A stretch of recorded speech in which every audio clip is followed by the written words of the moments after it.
तो सूक्ष्म समृद्धि विज्ञान के शुद्धि दर्शकों को अभिनंदन करता हूँ और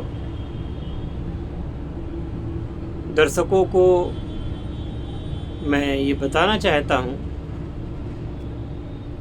कि सूक्ष्म समृद्धि विज्ञान चैनल में जो भी हमने वीडियो बनाते हैं, जो भी, ना तो उनमें चाबी होती है और ना ही वो झूठे होते हैं। जब आप काम करेंगे तो जान जाएंगे कि ये काम होता है। रही बात मंजिल तक पहुंचाने की, तो उसके लिए यही कहना है कि यदि आप मंजिल तक पहुंचना चाहते हैं तो आपको हमसे संपर्क करना पड़ेगा, विधिवत गुरु शिष्य परंपरा का पालन करना पड़ेगा। तो जो लोग अपॉइंटमेंट ही नहीं ले पाते तो वो गुरु और शिष्य परंपरा का पालन कैसे करेंगे। कल मुझे एक फ़ोन आता है,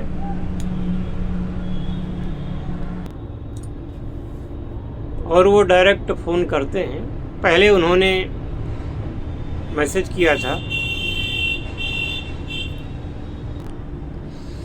तो मैंने उनको अपॉइंटमेंट करने की सलाह दी थी, वो उन्होंने नहीं किया।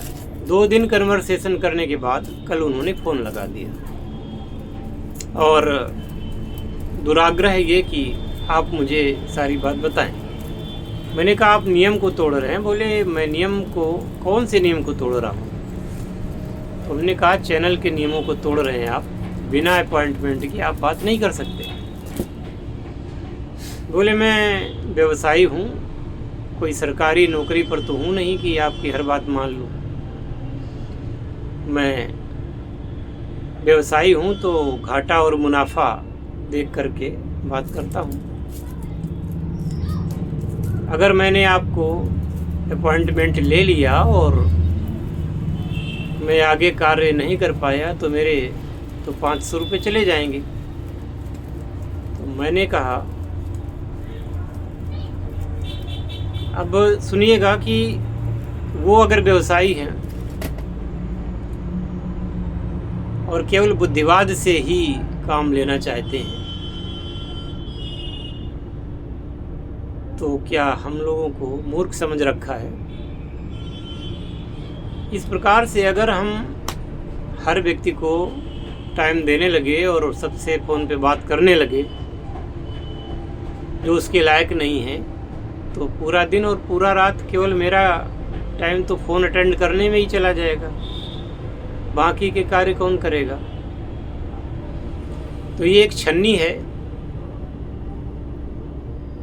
छन्नी में कूड़ा कूड़ा निकल जाएगा और जो जेन्युइन लोग होंगे वही आएंगे, जिनको ज़रूरत होगी कि नहीं उनको कुछ सीखना है, कुछ करना है जीवन में, और जो उसकी कीमत अदा कर सकते हैं वो लोग आएंगे।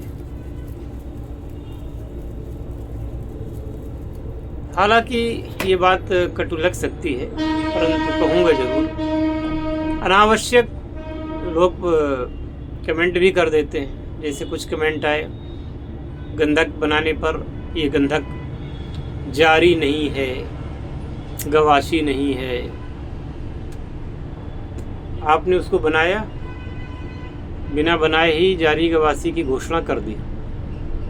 मैं इतने दिनों से जो आपको जारी करना चाहता हूँ तो आप तो संड पड़े हुए हैं। केवल वीडियो देखने से, लाइक कर लेने से, कमेंट कर देने से आपका जीवन कोई सुधरने वाला नहीं है। जब उस प्रक्रिया को करेंगे, विधिवत शिष्य बनेंगे और आगे बताए हुए मार्ग पे चलेंगे तो आपको सफलता मिलेगी। मैं स्पष्ट कह देता हूँ कि भाई जो मेरा शिष्य नहीं है मैं उसको कोई भी विधि नहीं बताता। जब मुझे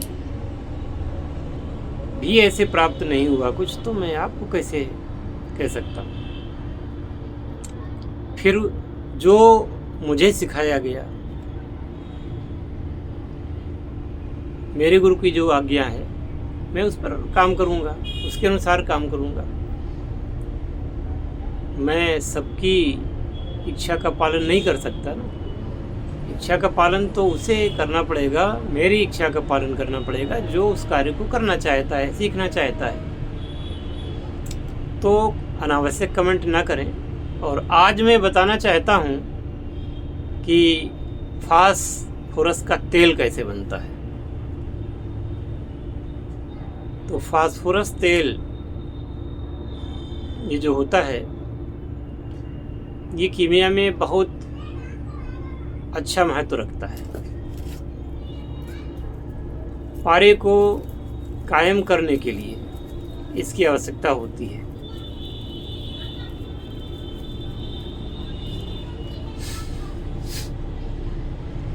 तो इसके लिए आपको फास्फोरस लेना है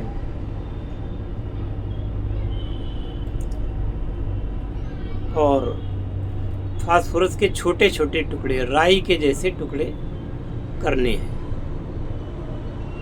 इससे बड़े टुकड़े लेना ठीक नहीं रहेगा। और याद रहे ये पानी में ही रहता है और पानी से बाहर आते ही अगर इसमें हवा लग जाए तो ये जलने लगता है। तो आपको जैसे 10 ग्राम फास्फोरस लिया तो आपको कम से कम उसमें, मैं एक अनुमान बता रहा हूँ कि 10 ग्राम फास्फोरस लिया है तो कम से कम उसमें 75 से 100 ग्राम तक आप नाइट्रिक एसिड लेंगे। छोटे छोटे टुकड़े करके राई के जैसे दाने बड़ी सफाई से आपको काट काट करके पानी के भीतर ही काटना है। और इसके बाद में हल्का सा कपड़े से पोंछा और आपको डालते जाना है। डालते जाएंगे। यह काम एकदम नहीं होगा। जब डालोगे तो वह फास्फोरस उसमें जा कर के धीरे धीरे उससे बबूले उठेंगे। वो फास्फोरस का टुकड़ा भी ऊपर नीचे आएगा तो कांच की डंडी से उसको नीचे को भेजना है। जब वो पूरी तरीके से नाइट्रिक एसिड में एब्जॉर्ब हो जाए तब ही नया टुकड़ा डालना है। चाहे 3 लग जाए चाहे 4 दिन लग जाए, काम ऐसे ही होगा। और जब तक ये सारे टुकड़े आपके ख़त्म हो जाएंगे, और इसके बाद में आपको क्या करना है, इसे रेत यंत्र पे चढ़ा दें। धीरे धीरे सारा नाइट्रिक आप इसका उड़ा देंगे। अब ये ज़्यादा क्वांटिटी में भी आप इसका तेल बना सकते हैं क्योंकि 10 ग्राम से तो कुछ होने वाला है नहीं। तो इसको फिर नाइट्रिक एसिड को उड़ा देंगे। अंत में जब केवल आपका फास्फोरस बचेगा तो ये उड़ना बंद हो जाएगा और ये नाइट्रिक एसिड से संयोग करके यह तेल की शक्ल में ही रहेगा। अंत में इसको निकाल लें। निकालने के बाद में इसको किसी कांच की शीशी में स्टोर करके रख लें। अब इससे क्या काम, एक तो पारे को ये अग्निस्थायी करने के काम आता है। दूसरे इसका प्रयोग ये भी है कि अगर इसी फास्फोरस को आप सरसों के तेल में बनाते हैं तो ये आपकी कमर दर्द, हड्डियों के दर्दों को, जोड़ों के दर्दों को ठीक करता है। चलो मैं इसका भी आपको बता ही देता हूँ। इसके लिए आपको अगर 10 ग्राम आप फास्फोरस लेते हैं तो आपको कम से कम 50 से 60 ग्राम सरसों का तेल लेना पड़ेगा। किसी पात्र में उसको डाल करके रेत यंत्र पे पकाना है बहुत धीरे धीरे। और याद रहे कि अगर ये लोहे की कढ़ाई में ना हो करके बीकर वगैरह में हो। तो ये धीरे धीरे करके 4-5 घंटे में आपका ये सारे टुकड़े एब्जॉर्ब हो जाएंगे।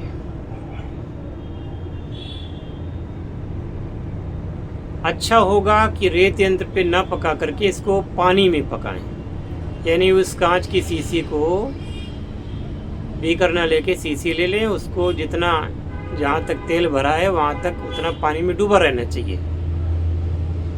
इसकी वीडियो भी अपलोड है। और ये तेल आपने बनाया, जब पूरा तेल बन जाएगा तो इसमें अलग से 200 ग्राम तेल और डाल दें, पका लें ढंग से।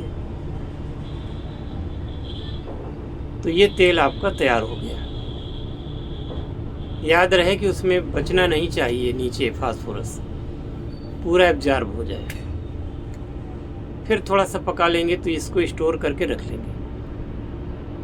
और यह तेल आपके घुटनों के दर्दों को, कमर के दर्द को, रीढ़ की हड्डी में दर्द है, हड्डियों में जहाँ जहाँ दर्द है, तो ये फास्फोरस का ऑयल आप वहाँ पे लगाएंगे और बहुत ज़्यादा मालिश नहीं करेंगे, तो इससे ये बीमारी दूर होती है। हड्डी में फास्फोरस जाता है और आपके कष्ट को दूर करता है। तो जो लोग वास्तव में कीमिया को सीखना चाहते हैं, पुनश्च कहता हूँ कि आपको अपना अपॉइंटमेंट लेना है और तब बात करनी है। बाकी बातें पर्सनल ही होती हैं। यहाँ तो वही नुस्खा दिया जाता है जो लाभदायक तो हो, बन तो जाए, लेकिन मुख्य काम जब आप आते हैं धातु परिवर्तन, तो वो काम YouTube पर ना तो कभी हमने बताया है, ना आगे बताऊंगा। वो पर्सनल ही रहेगा। जो लोग उन कोर्सों को ज्वाइन करेंगे उनको ही वो कोर्स मिलेंगे। मैं बहुत मीठी मीठी बातें नहीं करता, बात सच करता हूँ। जिसको अच्छी लगे वो आवे, जिसको अच्छी न लगे